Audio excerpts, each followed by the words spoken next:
Avi, you can start now. All right.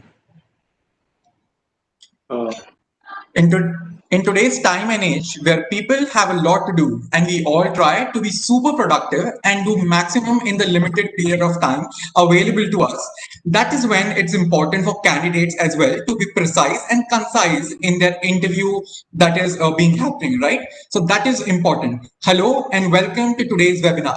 My name is Avi Vijay and I am an executive in the OCS IIT Delhi, and I will be moderating today's webinar along with Anisha Bantia, who is also an executive in OCS. I, on behalf of the entire Office of Career Services team, would like to extend a very warm welcome to each and everyone present here. OCS IIT Delhi is collaborating with Sarthi, which is an initiative of IIT Delhi Alumni Association for a series of workshops on placement readiness. This noble initiative is an attempt towards making our students prepared for all the possible facets involved in the process of placements. And today's session is the third in this series, which is themed on elevator pitch. For this, we have an extremely distinguished panel with us. I feel honored to introduce Mr. Rakesh Bansal, convener of Skills and Placements Department in IIT Delhi Alumni Association, Mr. Rohit Sareen, Product and Operations Head, Cognito, Mr. Rajat Prakash, Principal Partner, Cognitensor, and founder of The Mentors, Ms. Anu Meena, founder of the AgroWave, and finally, Mr. Mukesh Batra, who is the director of MarketScope. Also, we have with us in the meeting Ms. Josna Pareja, Secretary of the IIT Delhi Alumni Association, Ms. Pooja Sharma, Junior Assistant in Office of Career Services, and Ms. Haley Gupta, Central Team Member in OCS. I would like to thank all of you for taking time out and being here with us today. Before beginning, I would like to remind all the viewers on YouTube to kindly put their questions in the chat box. We will take all of them together at the end of the webinar. Now, without further ado, I would like to request Mr. Rakesh Bansal to deliver the welcome address. Over to you, sir.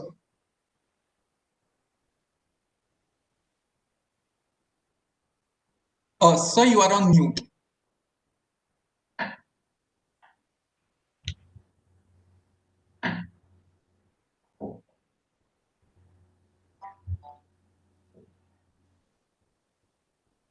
A very good afternoon, everybody, and thank you, Avi, for giving such a wonderful introduction of the entire panel. This is the third of the series of the sessions that we are having on placement readiness for IIT Delhi students, and today we are discussing on the elevator pitch. So, startup is the buzzword nowadays, and everybody is looking forward to starting his own a startup, so to say, enterprise. It always remains a challenge. I mean, though it is a very good thing. Very people are very excited about their own startup, but it brings its own challenges. We have a complete panel of our alumni who have already gone through the entire process. Either they have done their own startups or they are doing mentoring of various startups. So they will be sharing their own experiences, and I'm sure that they will be very, very helpful to all our attendees here. I will not take much time. I mean, Ravinder, unfortunately, he may be joining in another couple of minutes, but he's not able to join immediately. So I'm pitching in for him. But these are very useful sessions that we find, and we would request your feedback also in future, how we can improve or how you like, what other topics you would like to cover. So I would thank everybody to be here and sparing the time for giving this these presentations, preparing this presentation, and coming up here with your time and thoughts. Thank you very much. I'll not take much time. Avi, over to you. Right. Thank you so much, sir, for that welcome address. Now, finally, let's move towards hearing what our panelists have to say. I would like to start with Mr. Rohit Sareen. Mr. Rohit Sareen is a transformational leader with about 20 years of experience. He has extensive international leadership experience in business improvement, information technology, operations, and change management to drive OPEX, sales, capacity, and different benefits for organizations. He has worked in a variety of industries from financial services to logistics such as GE, Credit Suisse, Maersk, and several others across the globe. He also holds an MBA degree from IIT Delhi and is an engineering graduate from the Delhi College of Engineering. I thank him for joining us today and I would like to invite him to take over. All Over to right. you, sir. All right. Thank you so much, Avi. Can everyone see the pitch? Yes, sir. Your screen is green. Fantastic, fantastic. So thank you so much for the kind words, Avi, and thank you, Rakesh. Thank you, Mukesh, for giving me this opportunity. It's absolutely great to be a part of this workshop because I think this is a topic which is not, I think, relevant just for at the beginning of your career for giving interviews, etc. But frankly, this is a topic which is relevant, which I think stays with you throughout your working professional life. So I mean, elevator pitch is something that you can leverage. I mean, throughout your professional life. So I think it's pretty crucial. It's one of those hidden gems. I mean, if you're well prepared for it, I mean, this can be used anyway. So let me, I think, get started. So first point is, why should you care about the elevator pitch? One of the big things that you realize as you sort of really sort of enter into the working professional life is you realize a lot of these careers and opportunities are made pretty much in a split second when you're interacting with some of the stakeholders. It may be an unscheduled meeting or it may be like a formal meeting, etc. per se. When you're interacting with some of these folks, and the magical question, what do you do, or tell me about yourself, that frankly at times can be a game changer. I mean, at times you are told, okay, in a short sentence, I mean, tell me about yourself. What is it that you do? What is your professional contribution, etc.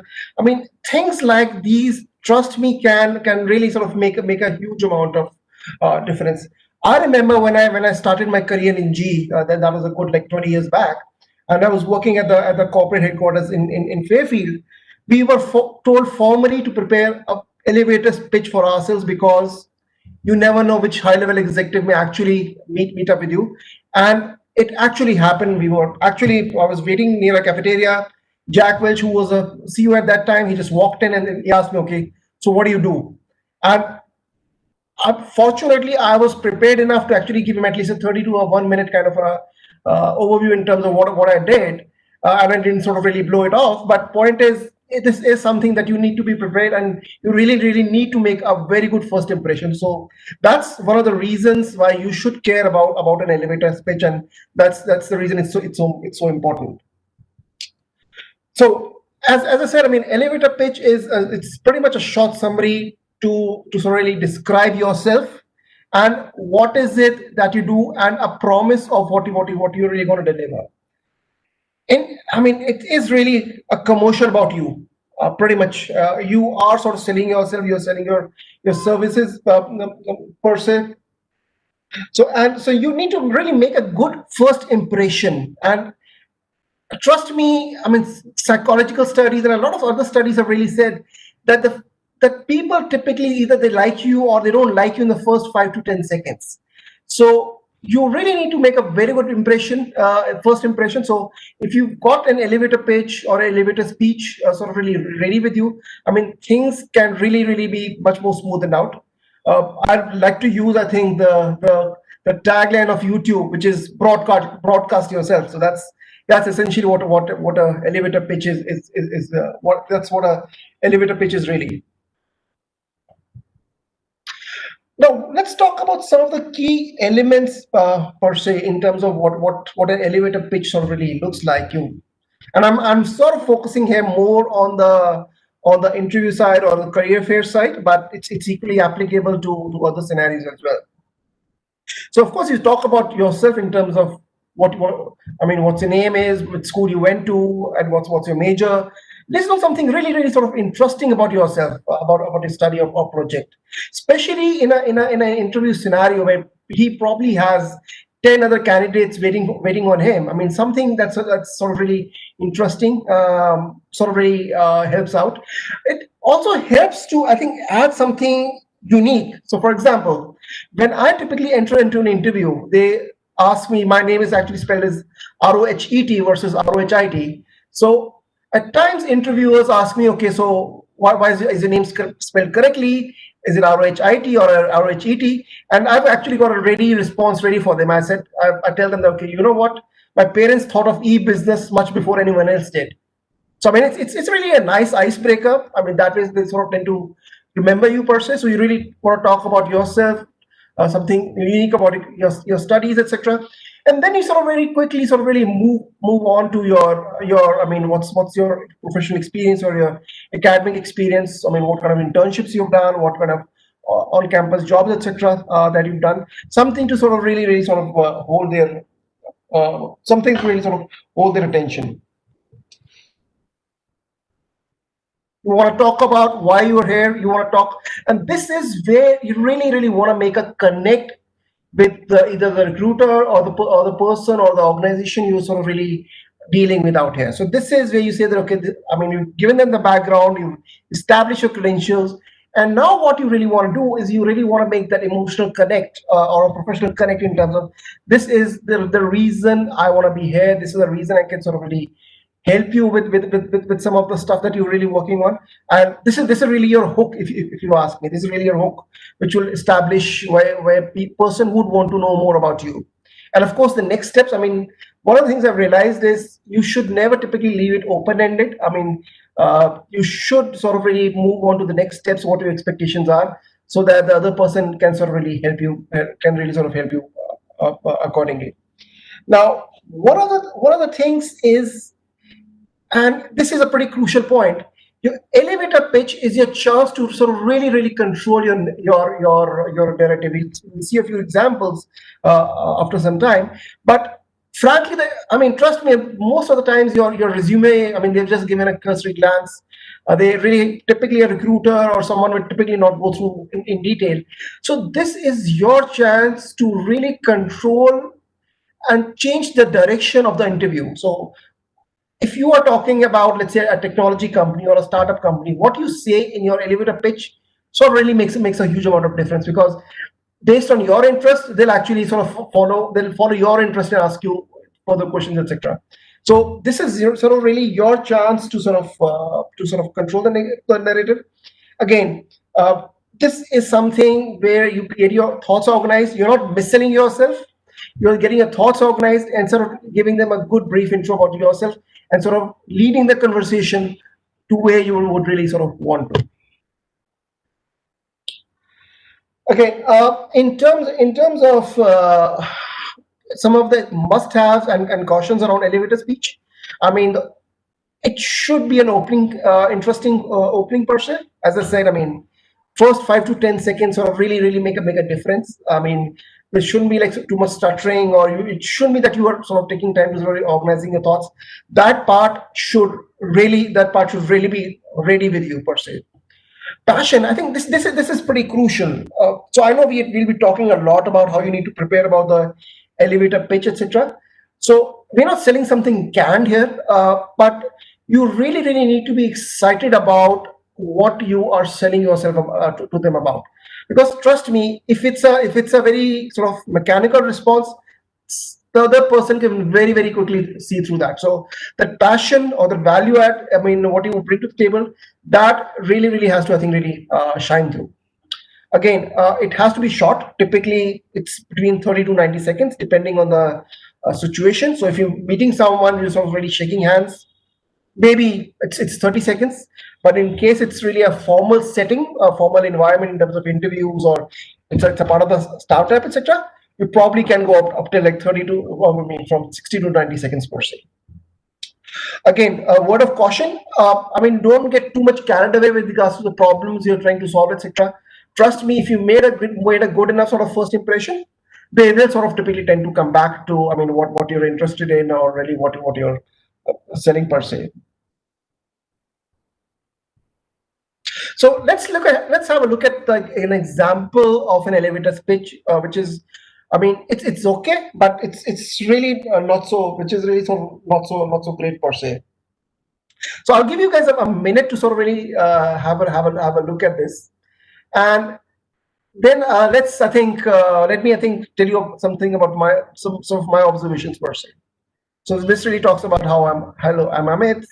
I've done a mechanical engineering major with IIT Delhi with minor in physics. My rank was blah blah blah.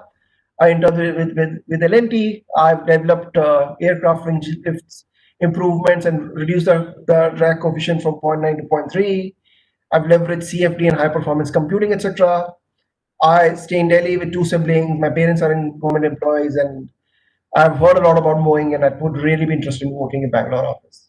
I mean, it's an intro, all right, but what I think it's sort of is really missing is it's I think giving a fair amount of irrelevant info. And if you ask me, I think this is catered more towards a technical person than an HR person, or maybe a project or a program manager per se. I mean, I'm not saying that this will not fly at all. I mean, this is I think this may work in certain scenarios, but it can I think definitely be improved further per se. So I think it's really talking about it's catering to a fair amount of I think technical skill set. It has I think a fair amount of irrelevant info such as I mean your ranks and how many siblings you have, etc.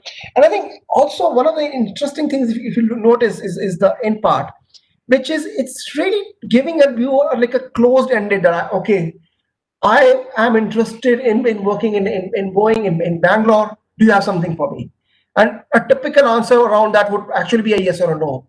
And frankly, you don't want to get into that. You really don't want to corner a person into saying a yes or a no at a first meeting per se. So I think there are quite a few elements which I think work well, but I think there are a fair amount of quite a few elements I think which probably I think can be improved upon further as well.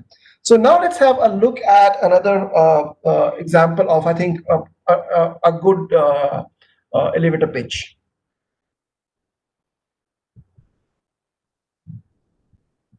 So this is, I mean, I think a pretty decent example in terms of an elevator pitch. It talks about I'm a mechanical engineer at IIT Delhi with minor in physics. I interned with L&T for the aircraft engine division. I've designed the aerodynamic lift by improved by 20%. I leveraged my strong knowledge in fluid dynamics and machine learning algorithms, etc. I also reduced the development time from 40 weeks to 30 weeks.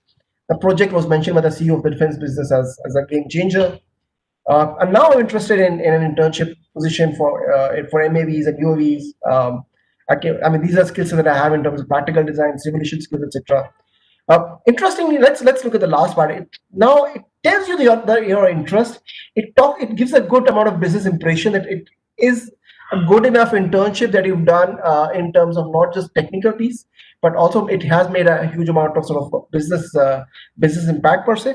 And it leaves the last part in terms of describing. Can you describe some of the initiatives where my skills can be leveraged? So it's sort of left it open-ended. So it sort of gives the interviewer some amount of rigor room. So really think about it. Okay, maybe there are a few more things that maybe this person hasn't spoken about, which where we can sort of really leverage in. So I think it talks about it balances out both the technical piece as well as the business impact per se, and I think gives a good balance, and I think gives a good opportunity to sort of really establish the connection. And I think also it sort of course, establishes the credentials of the person who's sort of making this pitch.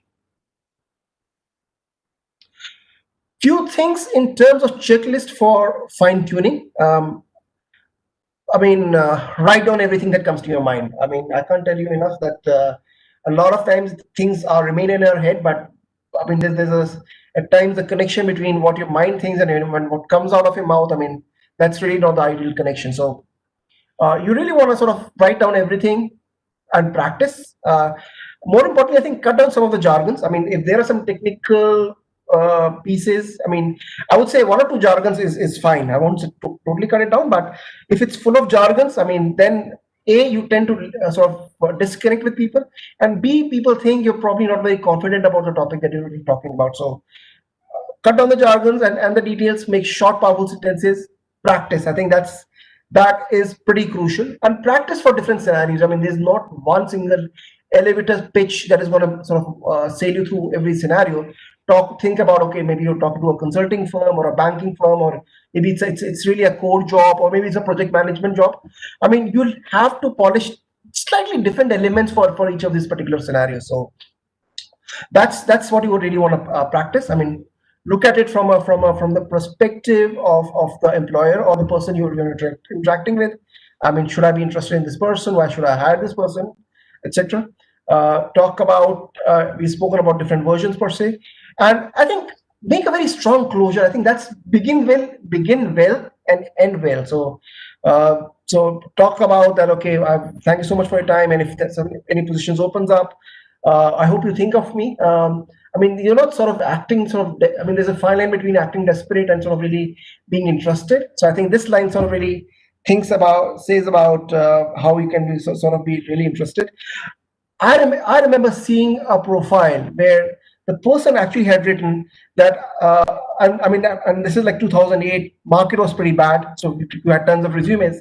And one thing that sort of really stood out in that person's profile is he had actually written that I'm great, I've worked very hard, and I'm available right now, and I'm available at a reasonable price. I mean, that thing really sort of really stood out for me, that this person made a very important closing statement. He spoke about that, yes, he's interested, and I mean, he'll be a great hire for us. I mean, stuff like that you tend to sort of really remember.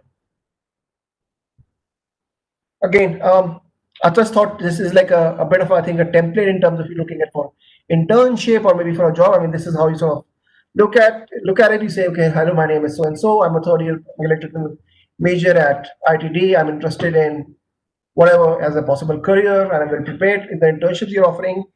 In addition to taking classes, I've spent my time volunteering and working with, etc. Remember, this is catered more towards internship because, frankly, right now you don't have too much of a professional experience or internship experience. So this is catered, I think, more for like third year students kind of a thing. But it still talks a lot about what you're interested in, what efforts you're making in terms of already getting that kind of internship per se. And again, last two or three lines is again a pretty good closure. I mean, look forward to learning more about the position, and let's how do I sort of really get in touch with you? One of the things I have seen at times happening, especially when you're talking a lot about technology per se, is you really tend to get carried away, and especially when you're talking to either a startup who's really not a CTO. I mean, person who's like a more of a project manager, etc. At times you tend to throw a lot of technical jargons around. You tend to talk really cram a lot of technical information into your opening sentence. I mean, that may work. I mean, if the person is technically savvy enough, but you probably want to leave it for some time later. I mean, you really want to talk about it from a business point of view, saying that, okay, this is we are sort of working on it. It sort of really helps digitizing the physical library at a low cost. I mean, and this is really your hook per se. And if you've pitched it well, they will ask you more about it, and that's your chance where everything that you've sort of mentioned at the top in terms of technology and scanner and YOLO calls and API calls, you will get a chance to present all of that. But I think as long as you sort of really make the right balance between the business and the technical piece, I think that should work well. Again, I think just sort of reinforces. I mean, you need to know your audience. I mean, the person who's sort of really interviewing you, is he a hardcore technical person, or is he a business person, or is he like an HR person? So you really need to, I think, sort of pitch your benefits from both perspectives, business benefits as well as technical benefits, and be ready with some of the numbers per se. Final couple of slides. The first with the closure piece is, I think, pretty crucial. And one of the things that I found pretty interesting, and I've actually used it a couple of times, and it sort of again makes you really stand out. When you're actually interviewing with someone, at the back of your mind, you're saying, okay, did I make the right impression? Was it actually what I was looking for? Because sometimes people are not very clear in terms of what role you're interviewing for. When you have a surface level information, but you really don't know what the details are. It's always, I think, a very good I think exercise as you're closing out the interview to really say that, okay, is there anything in my profile that makes you think that I'm not a good fitment? Trust me, I think this actually has worked wonders in a couple of scenarios, at least for me. Because if you're actually a case where they know that, okay, they would want you, they'll say, no, we've got the information, thank you so much. If you're actually a bit of a borderline case, they're still thinking about you, this would be the cue to sort of really ask them, okay, you know what, you mentioned something about this particular topic, I'm not very sure if that's exactly what you would want to do. I mean, you can then actually have a discussion, a much more informed discussion, rather than leaving it in a bit of a black box process. So I think asking the questions towards the end, or making a strong closure, I think that's important. And of course, you can talk about having a business card. I'm not sure what the current scenario is in IIT. Back in our days, we didn't have business cards, but I've seen in a lot of US universities people carrying their business cards per se, which I think is a great sense. I mean, of course, it probably may not sort of work so much in today's pandemic situation, but I think having an e-card or a physical card, I think that does make a good impression as well. Finally, I just thought I'll close the session, at least my part of the session, with what is it that I say. So this is exactly, I sort of wrote down what is it, how do I introduce myself in terms of when I'm talking to some of the startups or some of my VCs or some of the job interviews that are sort of already given. So I talk about being sort of my profile as being a transformation leader. If you notice out here, I talk about what is my profile. It talks about what I have done in terms of driving OPEX, sales capacity, SLA benefits, etc. It talks about the different industries that I've worked in, financial, logistics, etc. It talks about my skill sets, and then it finally talks about my academic background per se. So that this is what I sort of talk about myself when someone asks me about what is it that I do, asks me to maybe to introduce my company, etc. So this is what I thought. I think it's good to sort of really share it with you guys. So with that said, I think that's pretty much the end of my spiel. So I think I'm sure there will be, I think, a time for questions, I think, towards the end of the session. So would look forward to, I think, answering your questions and having a good engaging discussions. Abhi, back to you. Thank you. Thank you so much, sir, for this really amazing information that you shared with us. It was indeed very insightful, and I'm very sure that it will help all our viewers a lot. Now, moving on to Mr. Rajat Prakash. Mr. Prakash is an IT professional with over 33 years of work experience in multinational companies. He completed his BTech in Textile Technology from IIT Delhi and his Masters of Business Administration from FMS Delhi University.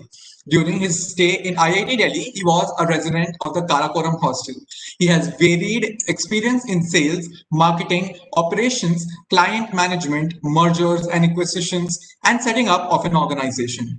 Management of global teams in companies like ICIM, EDS, and Xerox equips him to bring in an end-to-end view of an ecosystem. Currently, he has taken on the role of a mentor to provide guidance to would-be entrepreneurs as they move from the idea of a scalable business model. This guidance that he has given to different ideas has created an enormous social impact. Now, I would like to invite him to take over. Over to you, sir.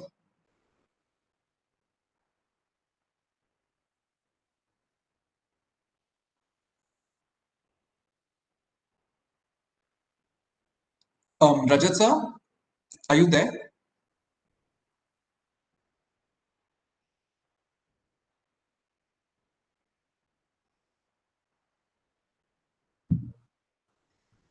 Hi, Avi. Can you hear me? Yes, sir, you are audible. Excellent, excellent. Thank you very much, Avi, for this wonderful introduction. If you can see my screen, what I'd like to do is take you through the presentation. It's an honor actually to be able to put in an individual pitch for my project. And whenever I speak to someone who's passed up from IIT Delhi, it's a very nostalgic moment because it takes me to the time we passed out in 95. And a lot of memories flash back. Of course, I'm very everlasting memories. After having completed my graduation in 85 and an MBA from in Delhi, as you mentioned, I have worked in three companies. So 33 plus years, three companies, which means 22 resignations, which I believe is rather unusual in these days. But in our times, rather than not, you start off with a company unless there was something very significant you really did not prepare. After I completed these three stints, I actually, stepped back for a moment to really understand what that I want to do next. Two things happened. One, I got an invite from one of my colleagues who had set up a startup in 2018 for artificial intelligence services. The name of the company is Cotton Tensor, and I joined the partner. Secondly, we had a school reunion after 41 years. And as we started interacting with each other, four of us in Delhi realized that we have a passion to give back to society whatever we have taken. And that is something that really decided and defined what we want to do to move forward. And so we formed a group called Team Mentor. The idea is actually to help from the ideation stage to the fund company formation stage of people who have great ideas and take it forward. With that, let me move on to my first slide that I want to share. Something that came in very recently on the news, and some of you may have already seen it. And basically, this articulates that the number of Indian startups whose founders graduated from the institutes five Delhi at the top, 593. It resonates very much with the risk-taking capabilities of the students of IIT Delhi, their creativity and their passion. They take startups and actually do their own business. I'm really proud to be a part of this group. Now, there is always another side to the story, and that is one thing that sometimes gets lost when talking about the story. There are some people who actually put in a lot of effort, their money, and the grit, but they don't succeed. And that is what I would like to talk about today. Do keep in mind that the ecosystem for people actually running startups is huge. So what I would only be talking about today in the limited time that I have is about customers and about mentorship at a very, very high level. Why do startups fail? So let us just do some quick statistics over here to understand what is it that's happened. And if you look at how many startups failed during the first 5 years, it's 90%. This figure might be a shocking people at times. That is really what it is. So if we look at why do startups fail, and let's look at a scenario where the team came up with an innovative idea, an amazing prototype, an identified customer need, and a great team synergy. But there were funding related issues for whatever reason. So startups with this kind of scenario that failed were 5%. Let's look at another scenario where you had an innovative idea, an amazing prototype, an identified customer need, and the team synergy was missing because the members of the team, for whatever reason, actually decided that they found person compliments and they were not on the same page. So, startup failed. The person failed. 26%. Let's look at a third scenario where you had a great idea, an amazing prototype, but no takers because it does not address customer needs. And the startups that failed because of this reason was 54%. This is based upon a consulting organization that I probably numbers, but when we look at numbers, otherwise also from others, we're aligned to around the same percentage. 54%, which means that 60% of those that failed are because they did not have any papers or they did not address the customer. It reminds me of the time when I started off my career, where I had joined a computer company and we were selling computer systems. So when we would go to a client, we would talk about the RAM, we would talk about the screen size, we would talk about the disk capacity, we talk about the chip, basically features of product that we have to offer. And after about 5 to 7 minutes, I realized that he is not interested in what I'm talking about. Slowly, we all came to the realization that we need to understand what is the customer wants and not what a product offers. And we move through the solution segment and the cost segment. And that I think is actually many. So this is a lesson that I learned very early in my career. Of course, there are bruises, that I carry because of those lessons. But over a period of time, like everything else, bruises also carry. So when we talk about the startups failing and when we talk about customer needs over there, why is it that we need to talk about the customer needs now? Why is it that we need to talk about customer needs when you're starting off? So before I take you any further, let me take you something called customer acquisition. There are various steps in customer acquisition where we talk about customer need, which is the customer pain and gain. We talk about the minimum value product, a viable product over here. Basically, it's the product which or an idea or a concept that I have, which is supposed to meet the customer need. And if it meets the customer need, then we talk about customer creation, basically, which is talking about the customers that are being created or those who are being addressed through this product. It could be a concept, it could be a service. Keep in mind that in these steps of customer acquisition, the most time-consuming phase is finding the customer. And if I have a process in for startups, which takes about anywhere between 12 months plus, then about 4 to 6 months is spending on it. Why focus on this? Why do we need of customer need? To save resources. Some of the resources we are aware of, like money, but there is still more out. There is human resource. And if you're not identified customer need, then there's a very good chance that you might lose out on a human resource or team morale, which is very difficult. So having talked about customer need, let me take you through the process actually that we follow when we're taking people from the ideation stage to the company and the scale of company. Whenever someone comes up with an idea, we actually ask them to do what is called a customer discovery. And in that, they go ahead and meet the customers to understand whether their hypothesis is aligning with the customers. Once you get through that, then you go to minimum viable product and customer creation and finally building the company in the scale up of the company. Now, if you realize that the customer does not need your product when you're doing the build of the company or a scale up of company, you are in deep trouble. But if you realize that at an early stage, which is between discover my customer and validate the customer, which is when you're understanding that the customer actually needs something different from what you had, you do what is called a pilot. You align your idea, your concept, or whatever you have to offer to the customer need. A pilot actually is not something that you do once, you put on maybe do 20 times. And every time there is failure, you actually have to do a pilot. Pilot is basically aligning your idea.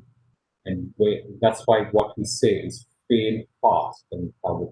Very important, very critical, because that this is exactly what is required in case you want to be successful as you move along in the maturity model of an entrepreneur.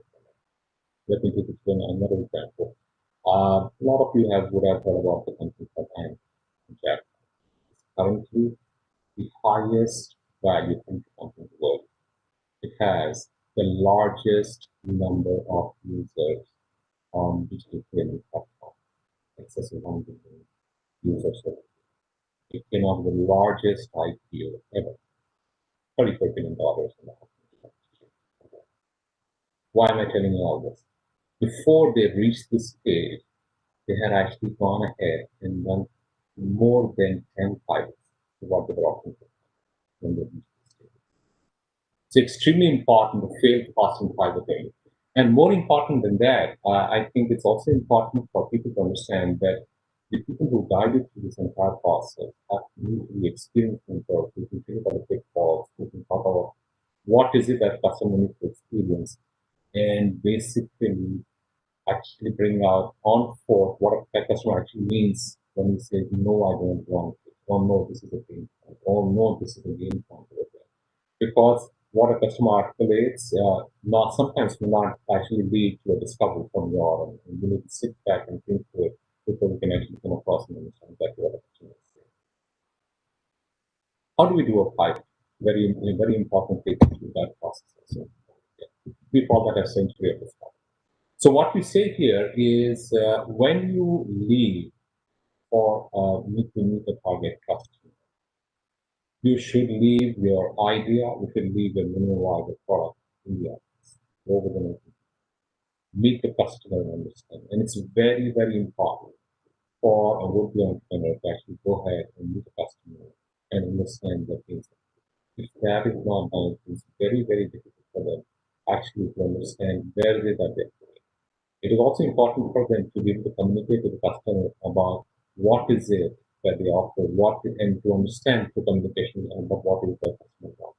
This is not going to be a single time exercise. This is a continuous exercise as they move up the value chain for them to understand exactly what the customer needs, and then bring in the services and products for them. Why do we call it century of discovery? Because over a period of time, you realize that we need to validate the hypothesis that I'm going to introduce money. Which is why when I said that in the entire process, it might take up 4 to 6 months before we can understand customer need. It is something which actually needs a lot of understanding of the different customers that we need before you can validate on a hypothesis. And when you're actually validating a hypothesis, it is important to understand that if your hypothesis gets validated, then you proceed or you do a pivot and you go back to understanding what is it that you need to do to fine tune your solution or your concept to take it forward. Brings me to a very interesting example. Some of you may be aware. Of course, a lot of you may not have been at that point of time. In Martin in 1986, with a huge success story, Suzuki came to India and had a similar thought. They wanted to repeat the same story, and with the initial interest that they had with a small car concept, they said absolutely no problem at all. The price point, the value that we're bringing is there's nothing to stop us from getting the minimum budget. Over a period of time, they realized that they're not getting the sales that they had anticipated. They had come out with a car only with 3 colors: red, white, and blue. And when they realized that there were certain areas where it's not going to work over there, they started tracking the customer. And they realized that one color that they had missed out was green. The moment green was introduced, their sales was higher. And that is when they realized how close they have to be to the customer, or not only now, but also in the future in case they need to take their product as go for those customers to get to the numbers that they. This is at a very high level what I wanted to share with you in terms of the customer and in terms of the mentors, what we got to do over there. So if I look at what is it that we need for a successful startup, what we need over there is fail fast. I would put it. Fail fast so that actually you can understand that wherever you're going is not going to help you succeed. Pivot early so that you can change your strategy, you can make changes to whatever you're doing with this company, whether it's a concept or strategy or the product, and then align that with the customer. You have to understand align with your customer requirements, and you have to do a structured validation process with your mentors over here. Why mature mentor? Because in this process where you are actually going in, it is very, very important for you to be told on what are the next stages, what is it that's going to happen over there, what are the pitfalls, how is it that you can take it further, and how is it that you can avoid getting caught, at a really kind of time if you actually are going to be taking steps and proactive steps to take it further and on.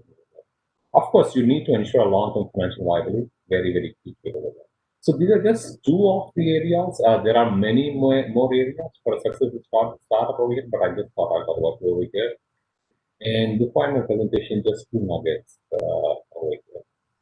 Warren Buffett and all of you, and most of you have heard about him over here, talked about to against the cycle. Whenever people are selling shares, buy them. Whenever people are selling assets, buy them. Whenever people are going one way, have the guts to take the risk and move on to a different way. This is what I think was indicated by the IIT, the IIT, Delhi folks when they took the risk and what happened with charts in terms of something. The second nugget, and a lot of you would have heard that in your corporate life, is best practices. Never adopt a best practice. Always take a best practice as your base. Build upon it because you have to build up your own practice. The best practice is just going to be a professional. And that's really what's going to help us. Thank you so much for your time. If there are any questions which I believe that we may have at a later point, I'll be more than happy to take it up. Thank you.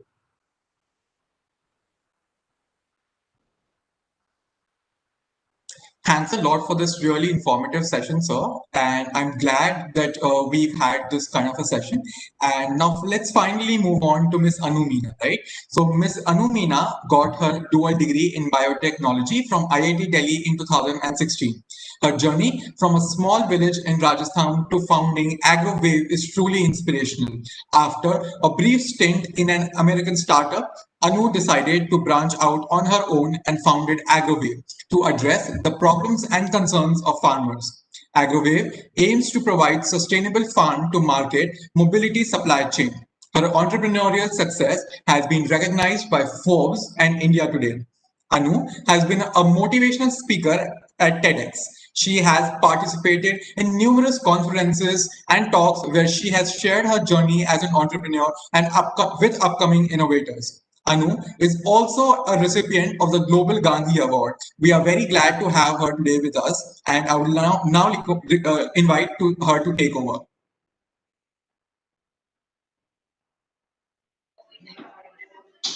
Yeah, hi.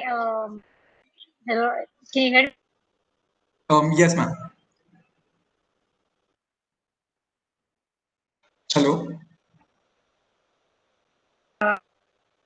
Allowing me to speak about my journey and whatever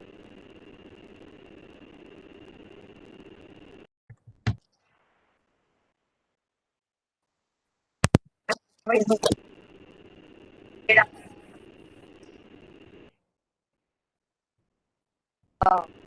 and people can basically see about how they want to take it. So as I just say, like I graduated from IIT Delhi in 2000, and after that I did work in an American startup for a small period of time. Because in IIT we study a lot of different courses and all, but we study the Google Sheets and how do we use Excels and how do we make projects and all. So initially, it was while I was working there, it was a mix of work. Like it was practical work on the ground as well as the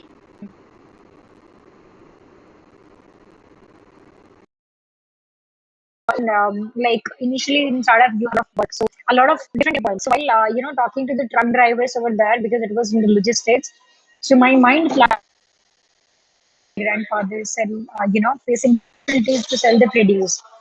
So I actually did a lot of research about the problem farmers are facing, and is it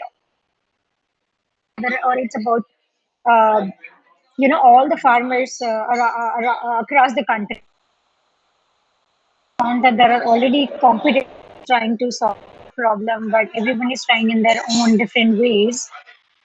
So I had a different idea to resolve this problem and make a like create a scalable solution through technology, which can help them to get more returns on reduce. So this is how I.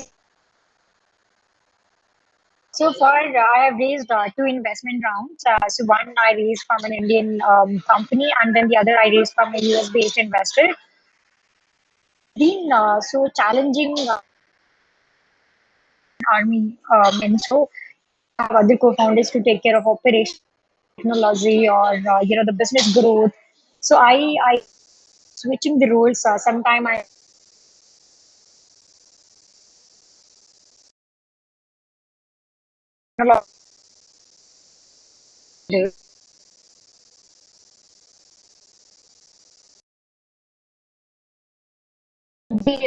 that's about if you talk about what kind of people we hire and what when we hire.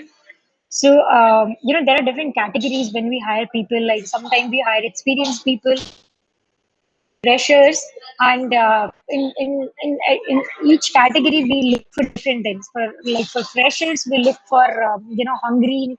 I mean, how hungry they are to learn things and all, because we believe that freshers, they don't have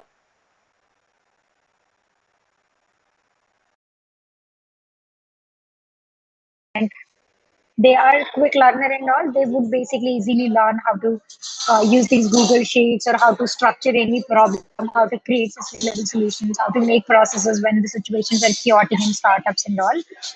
So in freshers, mostly we look for enthusiasm and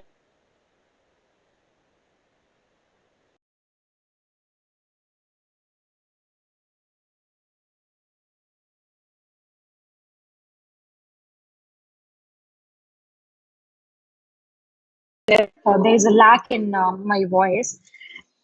So inexperienced people, what we look is basically, the capacity, to un and then learn. Because when people are experienced in different, they already know some of the processes.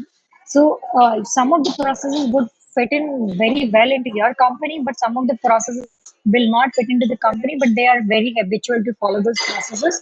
So which are, which are not useful for you. So here, what we look for is stable that person is to the new processes and unlearning the old process, and identifying that how useful these old processes are integrating with the new processes in the company, wherever the new company is, in which whatever segment it's dealing. Hiring, when we hire people, and definitely we look for diversity in overall organizations. So we look for freshers, as well as we look for experienced people, and then we look for mid management, we look higher management. So it should be a overall, as a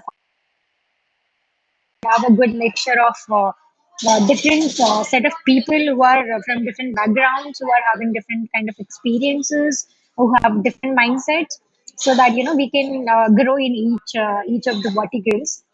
So I think that's about how looking forward to grow the team more. And as of now, we are a very young team, and now we are onboarding senior people who can actually, like vice president level or the president level, who can actually lead the business, and who can focus more upon the process, growing very scaling the revenues, and we are scaling in different locations. So it's becoming very chaotic, and without processes, everything becomes chaotic. At the end of the day, you feel like there is no efficiency, and then you processes, sorry, into the business, then you need the processes. So I think for me as a founder, or for the company as of now, for us, what is more important is that, you know, to build the processes which can, to build the processes to handle the scale. Because it's a cycle. It happens like, uh, पहले तुम scale करते हो, फिर वो like it becomes chaotic, then you organize it, then when you organize it, then it becomes again chaotic, you optimize it. So it's a continuous process of optimization, and a constant focus on the efficiency of overall organization. uh, so I think that's all about the the team building and all. And I think for me, the challenge, if you talk about the challenge,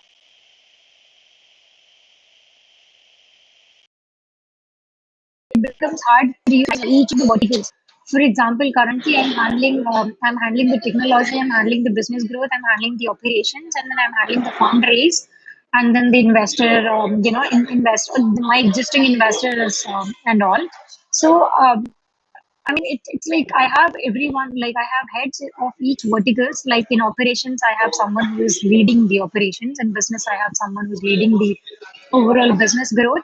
And then in technology, also I have someone who's leading the technology.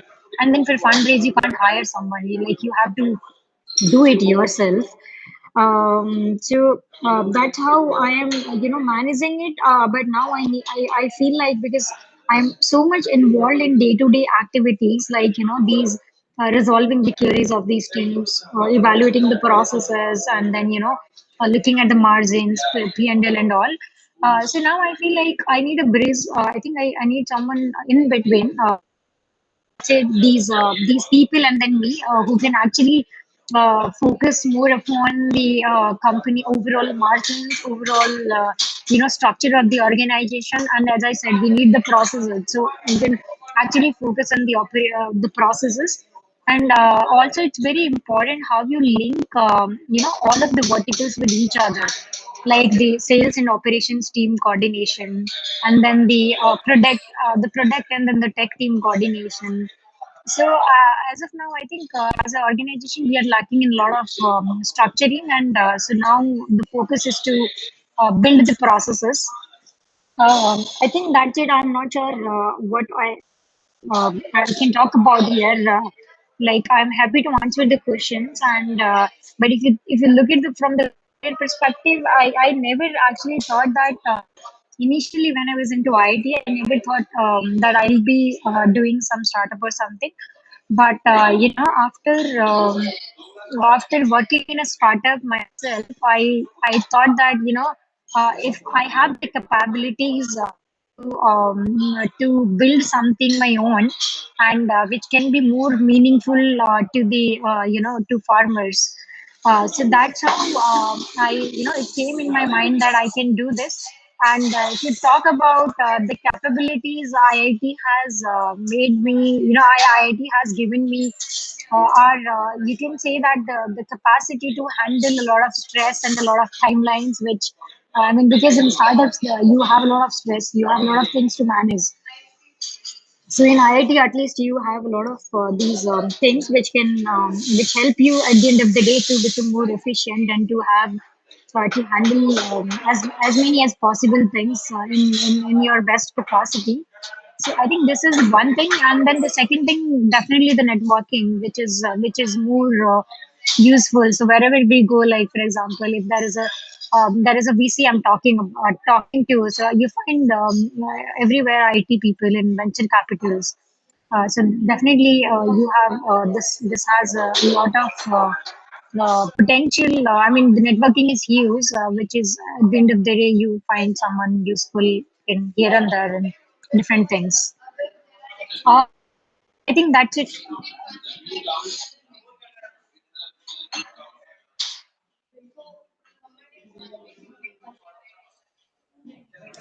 Thanks a lot for this illuminative talk, ma'am, in which you talked about agrowaves so descriptively with reference to team building and working in them so effectively.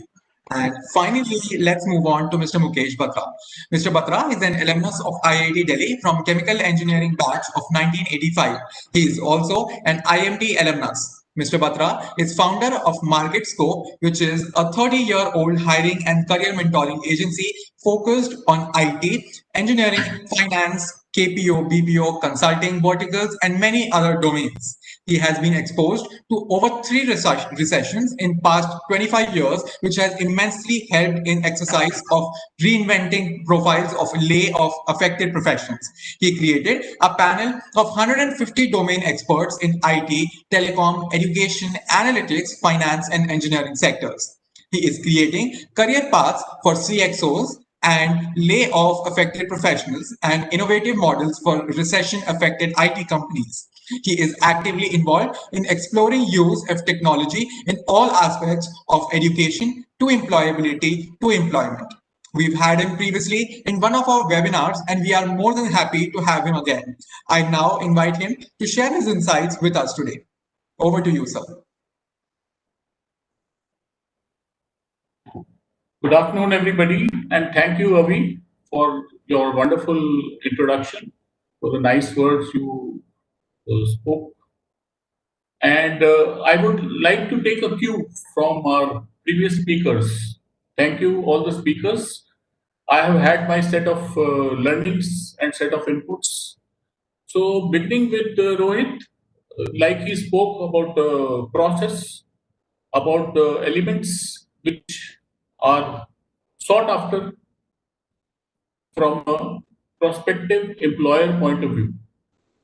So we had Rajat and we had Anu. So Rohit gave us good inputs about the requirements from his experience in BFSI sector, logistics sector, and Rajat, strong experience in IT and ITS. Rajat gave us a view from the startup ecosystem, and Rohit from the employer perspective. Anu gave us a view from the herself, founder of a startup where she wears a lot of hats and she's gone the distance. One fundamental thing which Rajat emphasized was importance of research. I feel one of the key factors for the success of Anu would be that her research was pretty strong. She was paying, she was sensitive of the stakeholders who are close to her. She is passionate to a much deeper extent because she would have experienced a lot of those pain herself. Coming to Rajat's points, I have also experienced a similar scenario in education to employability sector, where the use of technology in classroom teaching I've experienced and I've mentored a few setups, mentored a few startups, and as he correctly pointed out, you it in silos. If you are trying to by creating a product,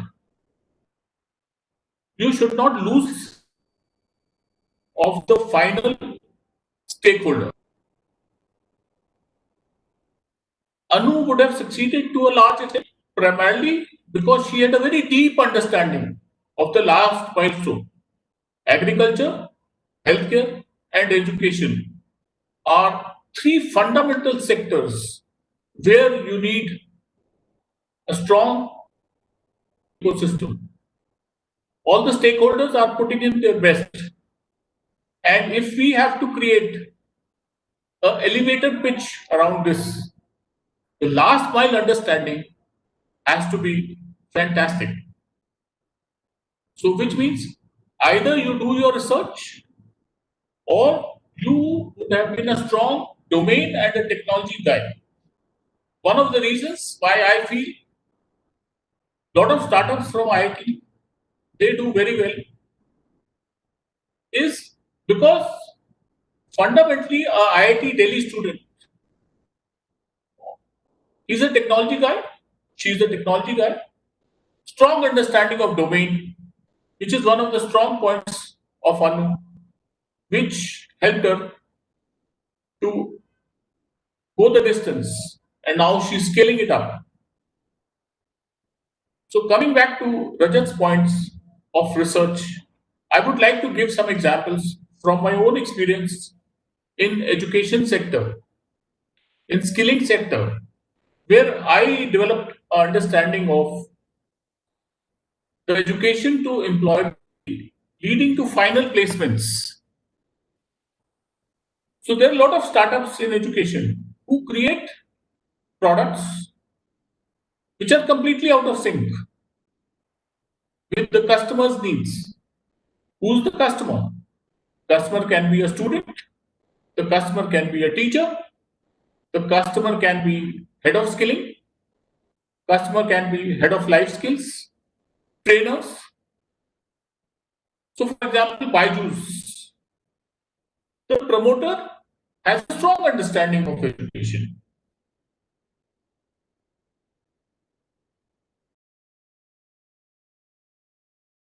Failure prior to COVID times in education sector was very high. Lot of startups got funding, but they failed and they folded up in the education sector. And as Rajat rightly pointed out, the reasons: lack of alignment with the customer's needs was a fundamental reason. Some guys also failed because they wanted to make money out of the whole thing. Money is a byproduct of excellence, and excellence in the startup ecosystem would happen if you are actually solving the problem of the last mile. If student sees a value in your product, it will grow, it will go the distance. If the teacher sees a value, it will fly. If the corporates who are wanting skilled manpower, if they see a value in a skilling oriented product, the product will fly. The problem of the agriculture sector, to an extent, has been solved by Anu startup. That is one of the key reasons why she's gone the distance. I really appreciate and thank Anu for narrating her journey and also narrating the needs of the sector of her startup. I will go back to Rohit's presentation, and I have a couple of points to make there, where I just want to say that fundamental thing is preparation. One of my sons, he experienced 3.5 years the process of preparation for campus interview. And one of the companies which came to IIT Madras, they said you create your video CV, which is a process which is very similar or almost same.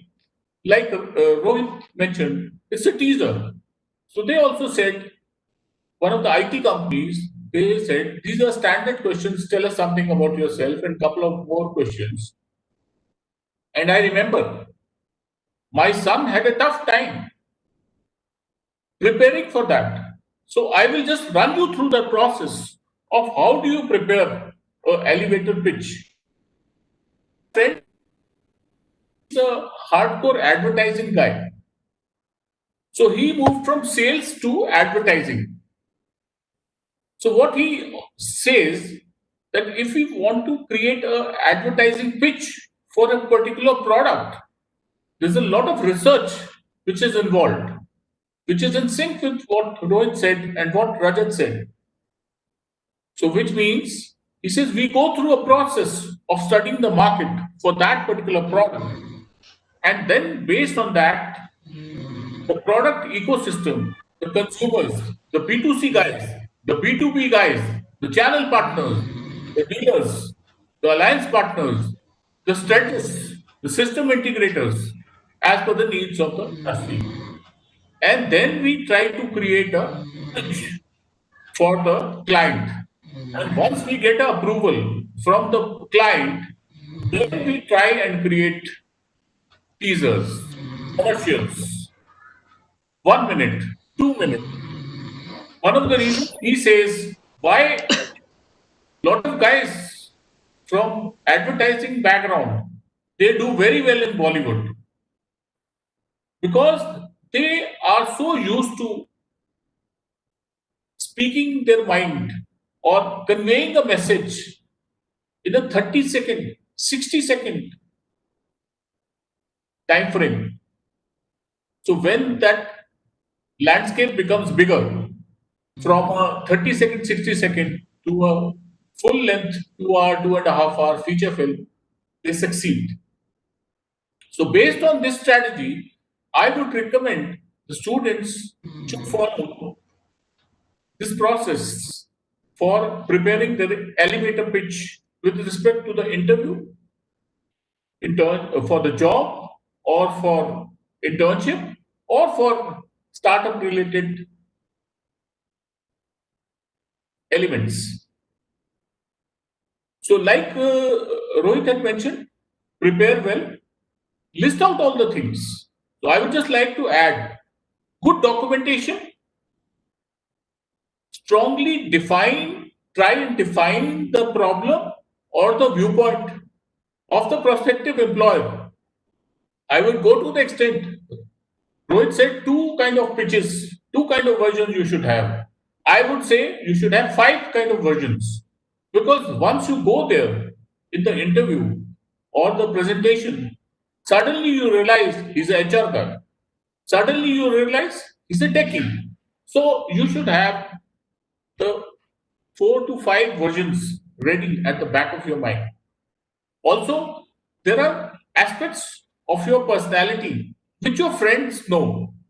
And I would suggest that you should do a role play of these elevator pitches, because that role play will help you to create those 4 5 versions and possible questions also, which would help you to fine tune your interview process further. Once that is done, then you should try and recreate the scenario on the lines of dramatics, as if an interview is to happen, and what kind of questions on what kind of elevator pitch you have created. Also, you need to figure out the context of the organization, the context of the department, and you should ask questions like, what is the top 3 pain areas, or what is the top 3 problems of that organization? And from there, you should try and figure out, this is more specific to the internship project, which is also an important thing. And if it is for a technical interview, you should talk about your internship project and how it can lead to the problem, which is the top priority area of that particular organization. On this note, I would like to end my presentation, my interaction. Questions welcome, and I would love to take them in the question answer session. Thank you.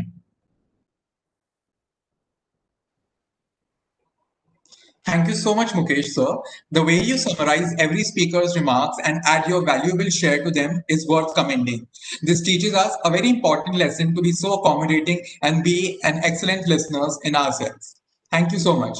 Now, I would like to invite Anisha to take over. Thank you all for your insightful remarks and informative presentations. I'm sure it would be very helpful for all the students. There are some of the questions that students would like to ask. I request one of the speakers to kindly answer them. The first question is, how would the elevator pitch evolve over the course of the development of the startups? So I would request Rajat to take this up. Sure, thanks. I think a great question over here. As you evolve in a startup, and thankfully, after mentoring startups and being a part of startup myself, the elevator pitch has to go up in terms of the value that you bring in. It is very, very important for what the value that you bring in to align with whatever the customer requires. So when you start off, you're actually looking at basics, and your pitch actually is addressing the basics. But as you move up the ladder, and I think Anu, I think, had made a great point over there when she was talking about how she had started up and the various roles that were played over there and where she is today. What is it that she expects from the people that she's hiring from for her organization? I think that was something which was very, very enlightening. So align yourself to where you are today, to whichever company that you're applying to today, and align yourself with whatever are their pain points or where they are on the maturity curve. More happy to take up a clarifying question on that one as well.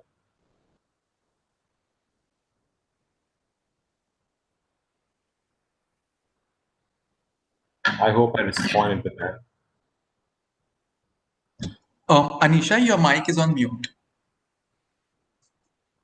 First, another question that the students would like to ask is, what's the best response to where do you see yourself after 5 years when someone has plans of doing MBA for 2 years?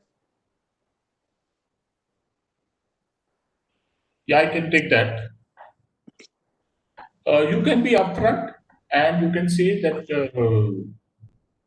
there are two kinds of people whose one category is they plan long term, medium term, and short term. And the second category is you say that for the next 2 years or next 5 years, I want to be focused on this particular role, which I'm very passionate about. And there's no need to fudge anything, there is no need to fake responses. You can be upfront, but you should be uh, in a soft spoken manner. And I would like to mention one point: each of the speakers, the way they spoke, it's a huge learning for the students for creation of an elevator pitch with respect to specifically interviews or a startup ecosystem. That is one. Coming back to this particular question, the responses should be genuine. And if you are clear about your short term, medium term, and long term goals, it is fine. And let me tell you, in the campus interviews, talent and genuineness and quality would always be respected. So if you are looking, anyway, I'm Ahmedabad and all the premier institutes, as part of the selection criteria, they give maximum weightage to 2 or 3 years experience. So even if you say that after 2 or 3 years you would like to go there, maybe the company itself, if you're good, they would be open and they know they're coming to a premier institute, so they would be open to the idea. And some of the companies they actually sponsor guys for full-time MBAs, and then the guys come back and take their career path forward within the same organization. Anybody who would like to add on this? Welcome.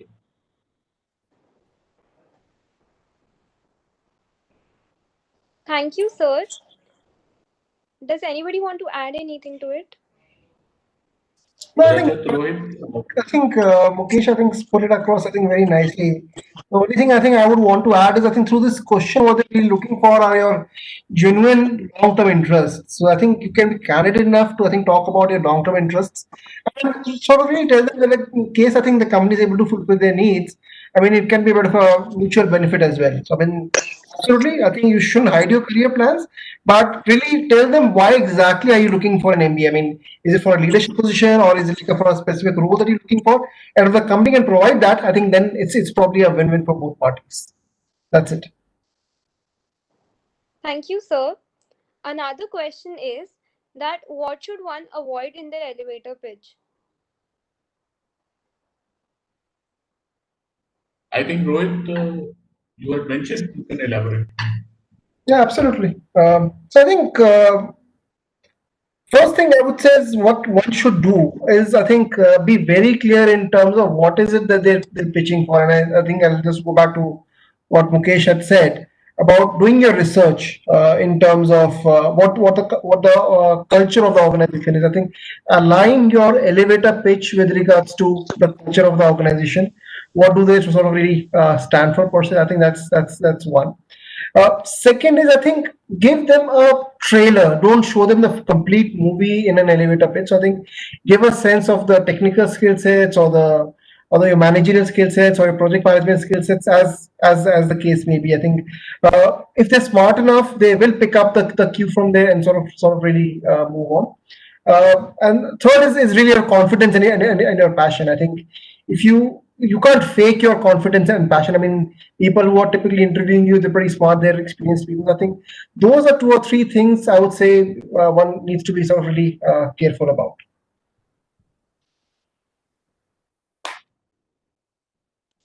Thank you, sir. Another question is that some startups like Zomato and Swiggy are still facing huge losses even though they've been in a game for a long time. What mistakes did they make and how can we learn from them? Okay.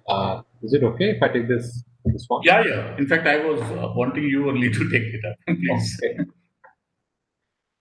Thanks. So Zomato and Swiggy actually had started off very well, and they had a model that was catering to a user group, which was very much into getting the food delivered to them. And they expanded the services by offering a lot of options. at this point of time, because of a lot of external factors, both related to the logistics and infrastructure, I believe they are at this point of time facing a lot of issues.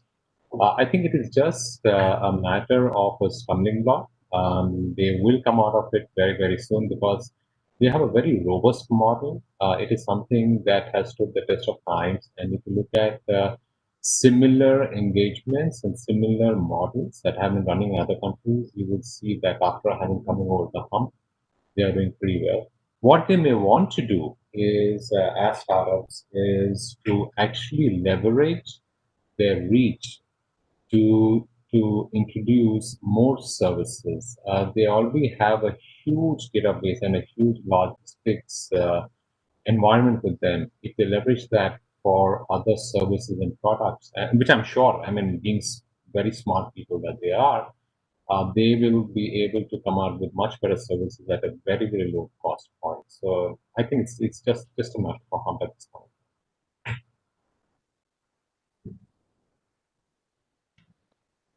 Thank you, sir. Yeah. There's another question. What parameters are students judged on based on their answers to the elevator pitch?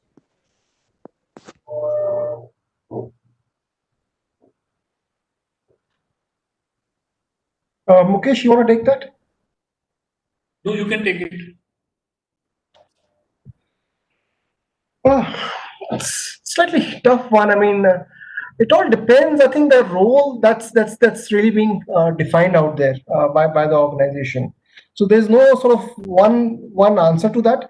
Are they looking for technical piece? Are they looking for like someone with a good communication piece? So I think a lot of these elements go together into one single elevator speech. So that's why it's extremely crucial for you to sort of really do your research per se. And I think, and whatever you talk about, be confident about it, be sure that so you can answer up till 3 levels down for that particular topic per se. So when I'm, for example, within corporate life, if I'm sort of making a presentation, whatever I'm making, whenever I'm presenting certain figures or facts, I need to be very sure that if someone who's reviewing that pitch asks me why 3 times, I should be able to answer that. So that's the level of, I think, preparation that I think that sort of really needs to go into it, because you never know how technical or how involved the person would really want them to be. So be confident about or do your research and be confident about the facts per se. Yeah, I would just like to add one more point in this, that it all depends on which sector, which functional area, and what specifics. Number one. Number two, Rohit had earlier mentioned your interaction or your pitch should have certain element of, I mean, humor. It should be laced with little bit of humor. Should not make sweeping statements. So that is a very strict no. That I will change the world kind of a scenario, kind of statement. So it should not make. If it is gelling with the overall pitch, then you can make some statement which is actually, if it is a disruption oriented technology or a disruption oriented product in the startup piece I'm talking about. Similarly, that flavor of disruption, if you're talking about, it should be factored with certain nuances of communication, which means uh, because a lot of times guys who are sitting in the interview on the other side of the table, they get put off. So you should not put them off, and they actually look for your approach, the process, how you are going to handle a particular problem or how you are going to go about doing things. That's it from my side. Thank you, sir. Thank you, everyone. Now I request Avi to take over. Thank you so much, Anisha. And thank you so much to each and every panelist for such amazing answers and linking them to real life examples. It was a real delight listening to all of you. I would like to now invite Ma'am Jyotsna Bareja, Secretary of IIT Delhi Alumni Association, to deliver a vote of thanks.